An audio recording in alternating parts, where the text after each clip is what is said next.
بسم اللہ الرحمن الرحیم۔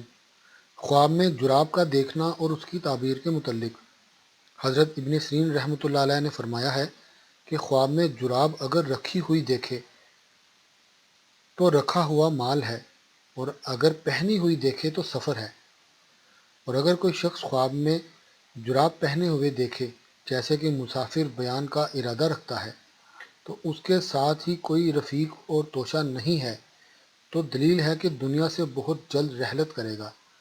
اور اگر دیکھے کہ اپنی جرابیں فروخت کی یا کسی کو بخش دی تو اس کی دلیل ہے کہ اس کا مال ضائع ہوگا۔